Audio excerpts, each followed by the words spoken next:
الحمد لله نحمده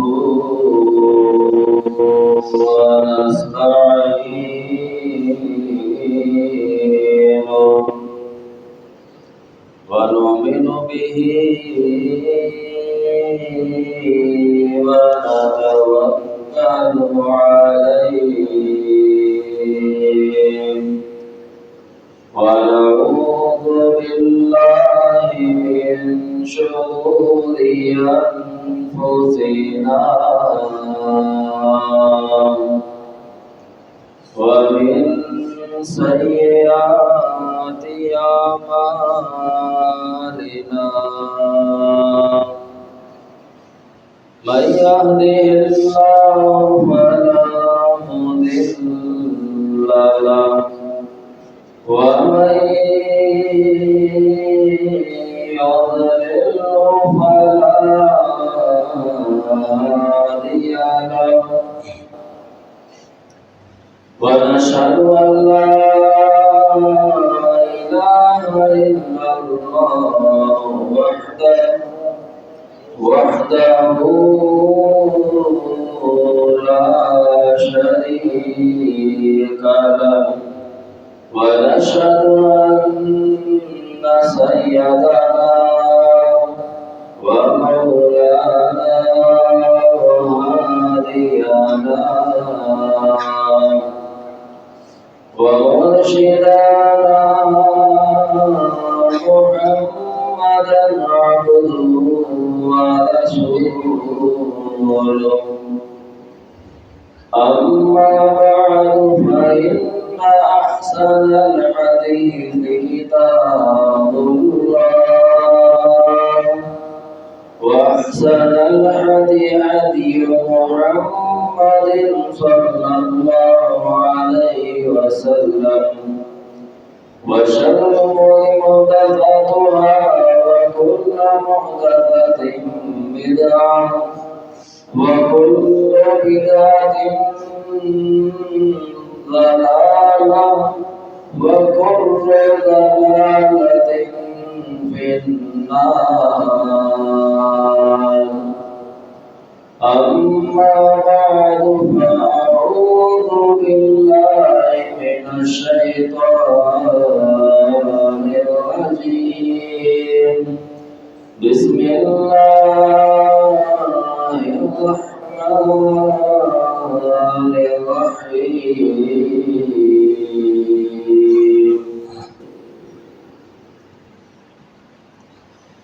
يا أيها الذين آمنوا اجتنبوا كثيرا من الظن إن بعض الظن إثم ولا تجسسوا ولا يغتب بعضكم بعضا أيحب أحدكم من يأكل لحم أخيه ميتا فكرهتموه واتقوا الله إن الله تواب رحيم صدق الله مولانا العظيم وصدق رسوله النبي الكريم اللهم صل على محمد وعلى آل محمد وعلى آل محمد وبارك وسلم عليه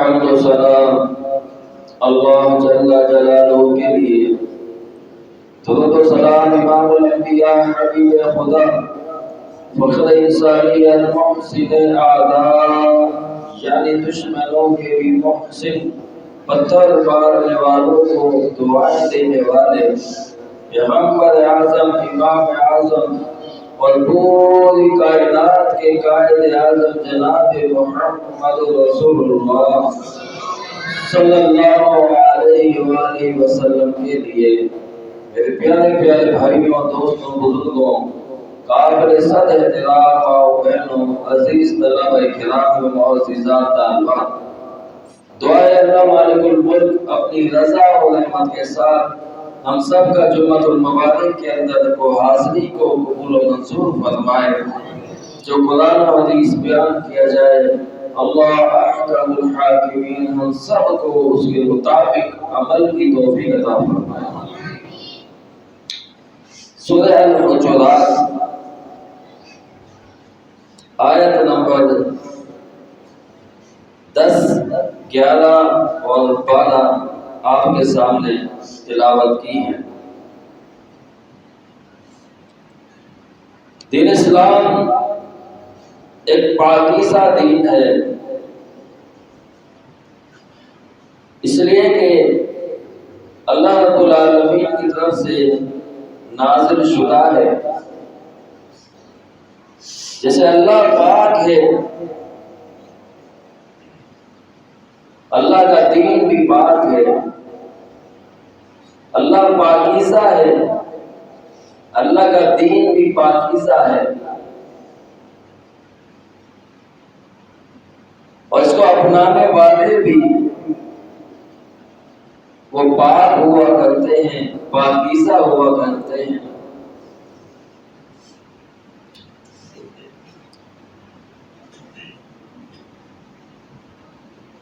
جو لوگ دین اسلام کی بنیاد کو، بیس کو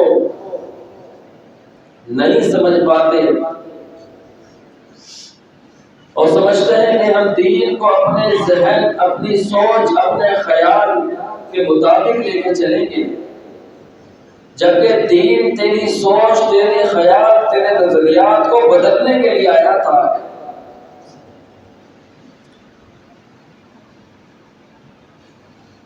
لیکن ہم نے اس دین کی سوچ اور دین کے خیالات کو بدلنا چاہا،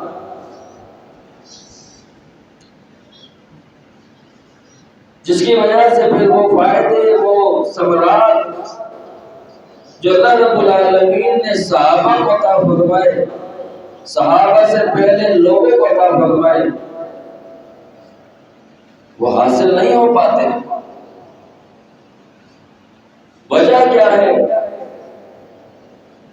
کہ انہوں نے اپنی زندگیاں دین کے مطابق گزاری، اور آج ہمارا معاشرہ دین کو اپنے مطابق لے کے آنا چاہتا ہے۔ اللہ اکبر اللہ! قرآن اور حدیث یہ معیار ہے، پیمانے ہیں۔ جب انسان اس سے اپنے تعلق کو مضبوط رکھے گا، اس کے ساتھ جڑ جائے گا، اس کو پڑھے گا، پڑھائے گا، تو اس کی اصلاح ہوتی رہے گی، وہ غلاظتوں سے، ناپاکیوں سے نکلتا رہے گا، اور پاک و صاف و شفاف زندگی گزارنے کے اس کو طریقے آ جائیں گے۔ جب اس دنیا سے جائے گا تو اس پاکیزہ دین کے ساتھ جائے گا، اور روز حشر، محشر کے دن اللہ رب العالمین اس کا مقام، اس کا ٹھکانہ انبیاء، صدیقین، شہداء، صالحین ان کے ساتھ فرمائے گا۔ لوگ پوچھیں گے کہ ان کا حشر اتنے بڑے بڑے لوگوں میں کیوں ہوا؟ انبیاء کے ساتھ، صدیقین کے ساتھ، شہداء کے ساتھ، صالحین کے ساتھ، جواب دیا جائے گا کہ یہ وہ لوگ ہیں کہ جنہوں نے دین کو اپنے مطابق نہیں بلکہ اپنے معاملات کو دین کے مطابق رکھا، اور جیسا جیسا دین نے بتایا، جیسے جیسے اسلام نے سمجھایا، جہاں جہاں پر اسلام نے ان کی تربیت کی، ان کو ہدایات دی، ان کی ذہن سازی کی، وہاں پہ یہ دین کے مطابق ہی چلتے رہے۔ آج اللہ رب العالمین نے انعام و اکرام سے نوازا ہے۔ اللہ رب العالمین نے قرآن میں دوسرے مقام پہ لوگوں کی بشارت بیان فرمائی ہے۔ فرمایا من یطع اللہ ورسولہ فأولئک مع الذین انعم اللہ من النبیین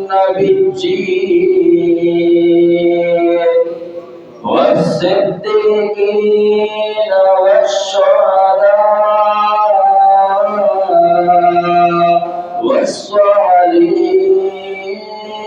والصالحین فأولئک أحسن رفیقا۔ ورنہ جو لوگ اللہ اس کے رسول کے مطابق اپنی زندگیاں بنا کے اپنی زندگیاں ڈھالنے والے، اللہ اور اس کے رسول کی تعلیمات کو لے کے چلنے والے، تو اللہ رب العالمین نے ان کے لیے وہ انعام و اکرام کا اہتمام فرمایا ہے۔ ان کا حشر ان کی روز قیامت ان کے ساتھ معاملہ اس انداز سے کیا جائے گا، اللہ رب العالمین انعام بھی عطا فرمائیں گے، ساتھ بھی عطا فرمائیں گے، انعام بھی ملے گا اور وہ عظیم لوگوں کا ساتھ بھی ملے گا۔ اللہ اس کے رسول کی تعلیمات دین اسلام کے مطابق اپنے سارے تحفظات ایک طرف اور دین اسلام کے اوپر عمل پیرا ایک طرف۔ اللہ اکبر اللہ۔ معاشرے کے اندر بگاڑ کیوں آتا ہے محترم بھائیوں؟ دیمک ہے نا، دیمک اگر لکڑی کو لگ جائے تو پھر اس لکڑی کا کام تمام ہونے والا ہوتا ہے۔ اگر احتیاط نہ کی جائے، خیال نہ کیا جائے اور اس سے جدائی نہ کروا دی جائے، وگرنہ پھر اس کا کام خراب۔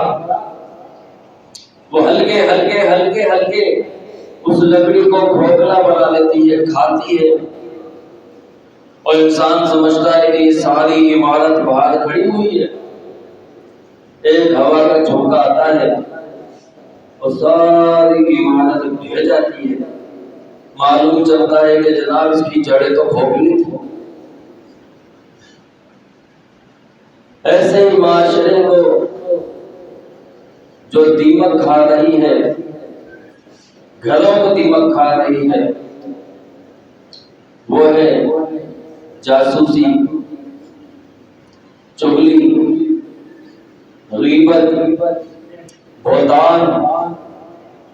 ہر گھر کا بڑا مسئلہ محترم بھائیوں یہ چیزیں بنی ہوئی ہیں۔ جہاں پہ دو چار بندے بیٹھے ہوئے ہیں، اللہ ماشاءاللہ وہاں پہ اللہ اس کے رسول کی بات ہو رہی ہوگی، وہاں پہ قبر کی بات ہو رہی ہوگی، وہاں پہ قیامت کی بات ہو رہی ہوگی، اللہ ماشاءاللہ شاذ و نادر۔ کیا ہو رہا ہوگا؟ کسی کی غیبت، کسی کی چغلی، کسی پہ بہتان، کسی کی جاسوسی، کسی پہ نکتہ چینی۔ کیونکہ آج ہمیں اس سے مزے ملتے ہیں۔ جب تک غیبت نہ ہو، چغلی نہ ہو، بہتان نہ ہو، یہ چیزیں نہ ہو، سکون نہیں ملتا۔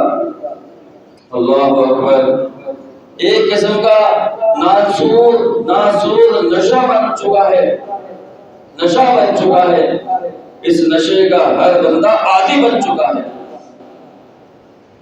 چاہے وہ پڑھا لکھا ہو، ان پڑھ ہو، جاہل ہو، گواد ہو، گریجویٹ ہو، ایجوکیٹڈ ہو، کوئی بھی ہو، اس نشے کا ہر بندہ عادی بنا ہوا ہے، حتیٰ کہ دین داروں کے اندر بھی یہ بیماریاں عام ہو گئی ہیں۔ مسجدوں کے اندر یہ بیماریاں، اللہ اکبر اللہ۔ محترم بھائیوں، یہ وہ دیمک ہے، یہ وہ ناسور ہے جو آج ہمارے معاشرے کو کھوکھلا بنا رہی ہے، ہمارے اعمال کو کھوکھلا بنا رہی ہے، ہماری بنیادوں کو، عبادتوں کو کھوکھلا کر رہی ہے۔ آج ہمیں اس دیمک کا خاتمہ کرنا ہے، اس چغلی کا، اس بیماری کا، اس بہتان کا، اس غیبت کا۔ اللہ اکبر، یہ کتنی خطرناک چیز ہے۔ اللہ رب العالمین نے سختی کے ساتھ ایمان والوں کو اس سے روکا ہے، فرمایا یا ایھا الذین آمنوا اجتنبوا کثیرا من الظن، ایمان والو رب العالمین کا خطاب کا انداز کتنا پیارا، کتنا سونا ہوا کرتا ہے، اپنے ایمان والوں کو خطاب فرما رہے ہیں۔ اب ایمان والے کون ہیں؟ گویا کہ وہ سامنے آ جائے، اللہ رب العالمین نے انہیں بلایا ہے، لیکن ایمان والوں کی نشانیاں ہر ایک میں نہیں پائی جاتی۔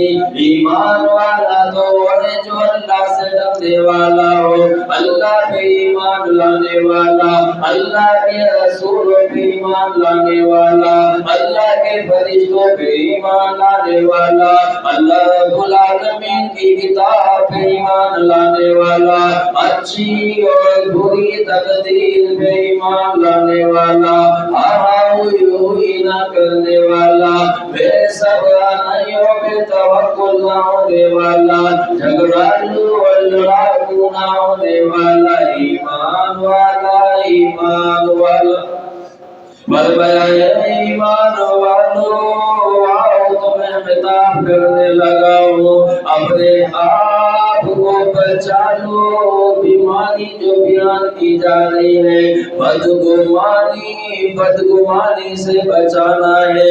اجتنبوا کثیرا من الظن، بدگمانی، زن کہتے ہیں بدگمانی کو، بد زن، برا زن، برا گمان، بری سوچ، برا خیال۔ جلدی ہم کوئی ڈرامہ بنا لیتے ہیں اپنے ذہن میں، پوری کہانی بنا لیتے ہیں، فلاں بندہ فلاں جگہ سے آ رہا ہے، اب لو جی پوری کہانی سن لو اس سے، یہ وہاں گیا ہوگا، وہاں گیا ہوگا، وہاں گیا ہوگا، وہاں سے ملا ہوگا، اس سے ملا ہوگا، یہ کیا ہوگا، وہ کیا ہوگا۔ اب یہ سارے خرابیاں، سارے برائیاں کر کے اب یہ یہاں سے آ رہا ہے، تجھے وہی آئی ہے، تجھے کس نے بتایا ہے؟ یہ ساری کہانی بنا لی پیٹ کے تھوڑے۔ دو بندے آ رہے ہیں، وہ انجان ہے، جاننے والے ہیں، دو بندے آ رہے ہیں، ان کی ایک الگ کیفیت ہے، آ رہے ہیں، گفتگو کرتے ہوئے آ رہے ہیں، اور یہ بدگمان یہ کہانی بنا دیتا ہے، کہانی بنا دیتا ہے، فلاں کو دعوت دی، دیکھو سب آئے، وہ نہیں آیا، لو مجھ سے سن رہا ہوں کیوں نہیں آیا؟ اچھا سنا بھائی، کہا اس کے دل میں نفرت ہے، وہ ہم سے دشمنی رکھتا ہے، وہ ہم سے جلتا ہے، ہماری خوشیوں سے ناخوش ہوتا ہے، ہمارے بچوں کو ہم سے جدا کرنا چاہتا ہے۔ ہو سکتا ہے کوئی مجبوری ہو گئی ہو، پوری کہانی بنانے کا ماسٹر ہوتا ہے۔ کوئی کام ہونا تھا، کوئی کام نہیں ہوا، اچھا گمان رکھنے کے بجائے، اپنی نیکیوں کی حفاظت کرنے کے بجائے بدگمانی میں پڑ کے اپنی نیکیوں کو مطلب بھائیوں ضائع الگ کرتا ہے، اللہ رب العالمین کو ناراض الگ کرتا ہے۔ اور اس کی اس بدگمانی کی وجہ سے جو سامنے بندہ اچھا گمان رکھنے والا بھی تھا، وہ اس کی بدگمانی کی وجہ سے وہ بھی بدگمان میں پڑ جاتا ہے۔ معاشرے کے معاشرے تباہ ہو جاتے ہیں، بگڑ جاتے ہیں۔ ان کی سب سے بڑی بگاڑ کی وجہ محترم بھائیوں بدگمانی ہے۔ نبی علیہ السلام نے اپنے صحابہ کی تربیت فرمائی اور ان کو بدگمانی سے تاکیداً روکا۔ سیدنا ابو ہریرہ رضی اللہ عنہ حدیث کے راوی حدیث بیان فرماتے ہیں، فرمایا میرے اور آپ کے محبوب محمد صلی اللہ علیہ وسلم دل باغ باغ ہو جاتا ہے جب نام نامی اس میں گرامی جناب محمد صلی اللہ علیہ وسلم آ جائے اور پھر درود کی بوچھاڑ کر دی جائے، درود پڑھا جائے، دل باغ باغ ہو جاتا ہے، ایمان تازہ ہو جاتا ہے۔ نام ہی ایسا ہے آپ کا، جب نام لیتے ہیں نا تو دیکھیں دونوں ہونٹ، اوپر والا ہونٹ اور نیچے والا ہونٹ آپس میں ایک دوسرے کے ساتھ گلے مل رہے ہوتے ہیں، گویا کہ نام محمد صلی اللہ علیہ وسلم۔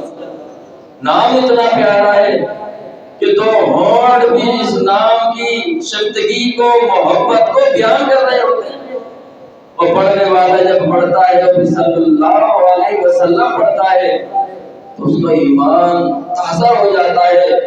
اللہ رب العالمین آسمان سے رحمتوں کی برسات فرما دیتا ہے، گناہ اس کے معاف ہوتے چلے جاتے ہیں، اس کے درجات بلند ہوتے چلے جاتے ہیں۔ ایسا پیارا عمل کہ اللہ رب العالمین بھی کرتا ہو، اللہ کے فرشتے بھی کرتے ہو اور ایمان والوں کو اس کا الگ سے حکم دیا گیا ہو۔ فرمایا میرے اور آپ کے محبوب جناب محمد صلی اللہ علیہ وسلم اپنے صحابہ کو مخاطب فرماتے ہیں، فرمایا میرے صحابیوں ایاکم والظن، اے میرے صحابیوں اپنے آپ کو بدگمانی سے بچانا، فإن ظن أكذب الحديث، اس لیے کہ یہ بدگمانی اکثر جھوٹی باتیں ہوا کرتی ہیں۔ جھوٹی باتیں، یہ ساری کہانیاں جو بندہ بنا لیتا ہے یہ ساری جھوٹی کہانیاں ہی ہوتی ہیں۔ فلاں کو دعوت دی، وہ نہیں آیا، اس کو یہاں پہ آنا تھا، یہاں چلنا تھا، ابھی تک نہیں پہنچا، یہ ٹائم ہو گیا ہے، یہاں چلے گیا ہوگا، وہاں چلے گیا ہوگا، اس نے یہ کیا ہوگا، اس نے وہ کیا ہوگا۔ اور بھائی رک جا، 10 15 20 منٹ، آدھا گھنٹہ، ایک دن، آدھا دن، اس سے ملاقات کر کے معلوم کر لیو مسئلہ کیا تھا، تجھے پتہ چل جائے۔ بدگمانی، چھوٹی بات، اس سے بڑا نقصان اس کے اعمال کو اللہ رب العالمین ضائع فرما دیتا ہے۔ ابھی جو نماز پڑھی ہے، ابھی جو ذکر و اذکار کیے ہیں، ابھی جو قرآن کی تلاوت کی ہے، اللہ اکبر، وہ سارے اعمال اس کے ضائع، ایک بدگمانی کی وجہ سے، ایک اپنے بھائی کے متعلق جھوٹا گمان رکھنے کی وجہ سے، اللہ اکبر. فرمایا یا ایھا الذین آمنوا اجتنبوا، اے ایمان والو اپنے آپ کو بچا لو، اپنے آپ کو روک لو، بدگمانی سے بچا لو. ان بعض الظن سبب، اس لیے کہ بعض اکثر بدگمانیاں تو جھوٹی باتیں نکل جاتی ہیں، اور جھوٹی بات انسان کو جہنم کے لے جانے کے لیے کافی. ایسا کام بندہ کرے کیوں کہ جو جہنم کی طرف لے جاتا ہو، اللہ کی ناراضگی کی طرف لے جاتا ہو. اچھا گمان، اس کے مقابلے میں اچھا گمان ہے.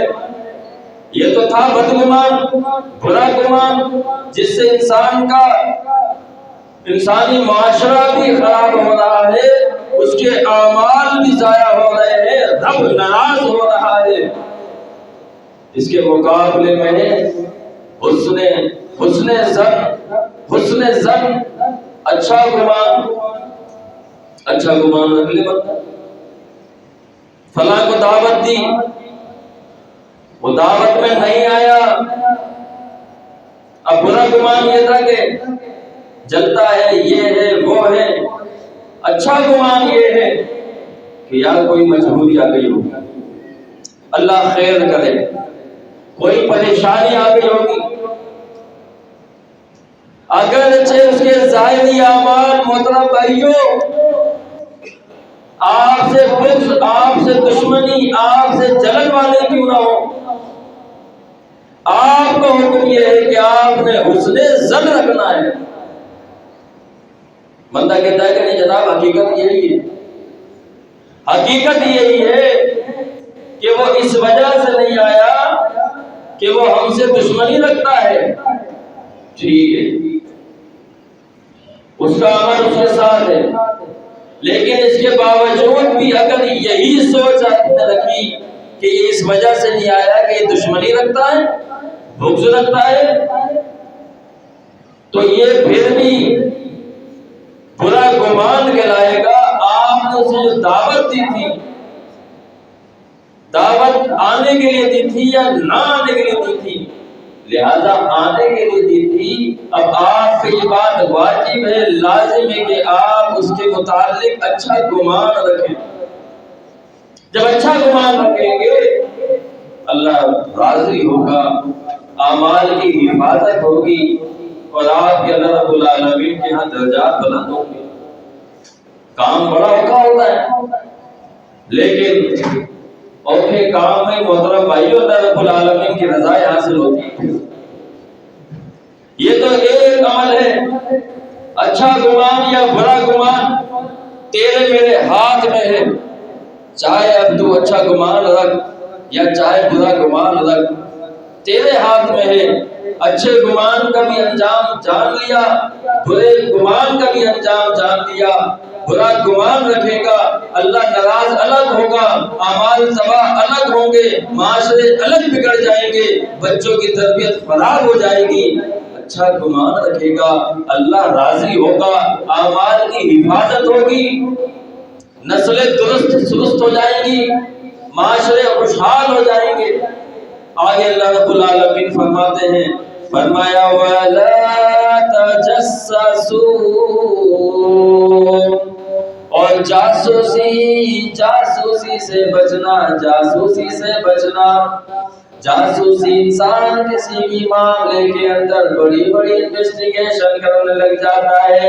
اس کے نہ دین کا تعلق ہوتا ہے نہ دنیا کا تعلق ہوتا ہے، بس ایسے ہی جاسوسی کی بیماری لگی ہوتی ہے.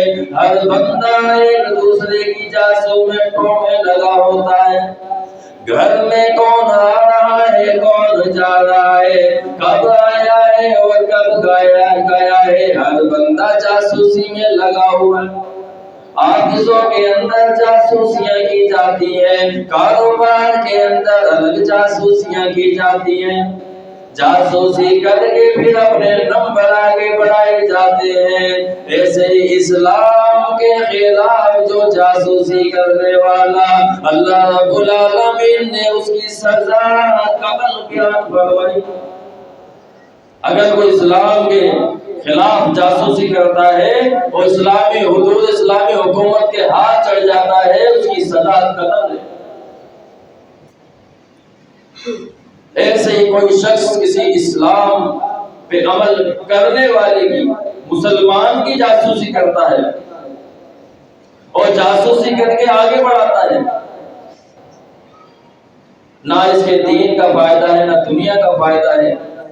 ایک تو الگ چیز ہے نا بھائی کہ لین دین بندہ کر رہا ہے کسی سے، کاروبار کرنا چاہتا ہے، اب اس کی انویسٹیگیشن کرنی ہے، جاسوسی کرنی، تھوڑی سی معلومات لینی، یہ غلط مسئلہ ہے۔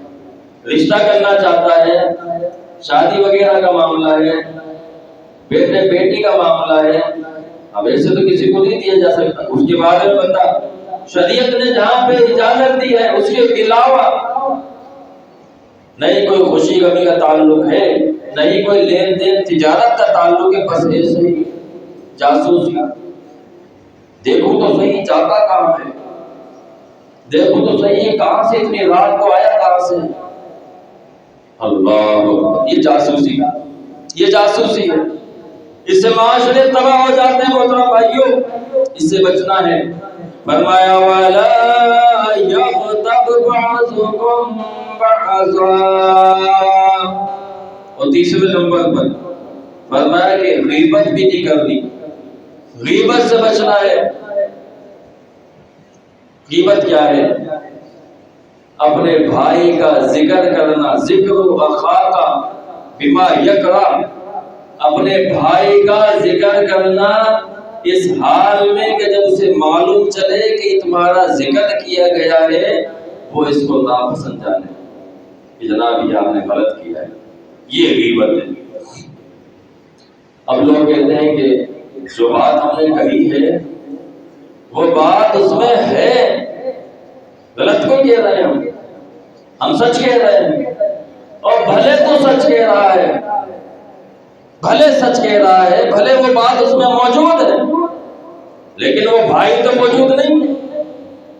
اگر وہ موجود نہیں ہے تو پھر کچھ بھی تو کہہ لے، یہ غیبت ہی کہلائے گی۔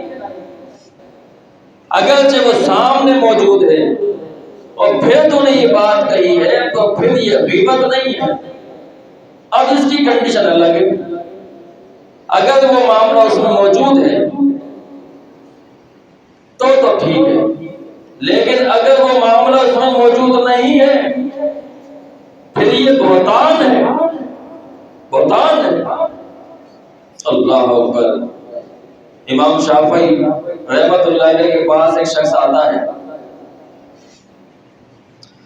کہتا ہے کہ امام صاحب ایک بڑے ہی معتبر معتبر مطلب بڑا عزت والا، بڑے ہی معتبر شخص نے آپ کے بارے میں ایسا ایسا کہا ہے،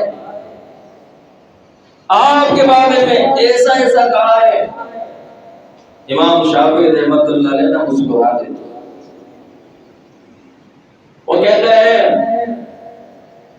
کہ جس نے ایسا ایسا ایسا کہا ہے وہ معتبر کہاں ہوا، وہ معتبر کہاں ہوا، وہ تو چغلی کرنے والا ہوا ہے، یا بہتان لگانے والا ہوا ہے، یا وہ غیبت کرنے والا ہوا ہے۔ وہ معتبر کہاں ہوا، کیسے عزت والا ہو گیا؟ جس کو آپ نے کہا کہ جناب وہ بڑا عزت والا ہے، اس نے ایسا ایسا کہا ہے، اگر عزت والا ہوتا تو اپنے آپ کو چغلی سے بچاتا، بہتان سے بچاتا، غیبت سے بچاتا، اور عزت والا ہوتا تو اس کے اندر حوصلہ بھی ہوتا کہ جو بات میں تیرے سامنے کرنے لگا ہوں، جو بندہ ہے اس کے سامنے جا کے کروں گا۔ وہ ایسے معاشرے کے اندر بگاڑ نہیں پیدا فرماتا۔ اللہ اکبر۔ تو محترم بھائیوں، یہ وہ چیزیں ہیں اللہ رب العالمین نے ان سے سختی سے روکا ہے۔ برا گمان، جاسوسی، غیبت، ایحب احدکم ان یاکل لحم اخیہ میتا فکرہتموہ، کیا تم میں سے کوئی اس بات کو پسند کرتا ہے کہ وہ اپنے بھائی کا جو مر گیا ہے، میت ہوئی بھی ہے، اب اس کے پاس کھانا پینا کوئی نہیں ہے، وہ اپنے بھائی کو چھریوں سے کاٹ کے کھاتا رہے؟ اللہ اکبر! کیا تم اس بات کو پسند کرتے ہو کہ کوئی شخص اپنے مرے ہوئے بھائی کا گوشت کھائے؟ فَكَرِهْتُمُوهُ، یقیناً تم اسے ناپسند جانو گے۔ فَاتَّقُوا اللَّهَ، فَاتَّقُوا اللَّهَ، تو اللہ سے ڈر جاؤ اور ان تمام تر بدعمال سے اپنے آپ کو اپنے معاشرے سے بچا لو۔ ان اللہ تواب رحیم، جب ہم یہ کر لیں گے تو اللہ فرماتے ہیں کہ آگے اللہ بڑا تواب ہے، توبہ قبول کرنے والا ہے، انسان کی بخشش قبول کرنے والا ہے، اس لیے کہ رحیم وہ تو ہے ہی انتہائی رحیم۔ اللہ تعالیٰ سے دعا ہے اللہ تعالیٰ نے سمجھ کے عمل کی توفیق عطا فرمائے۔ اقول قولی ھذا استغفر اللہ لی ولکم ولسائر المسلمین۔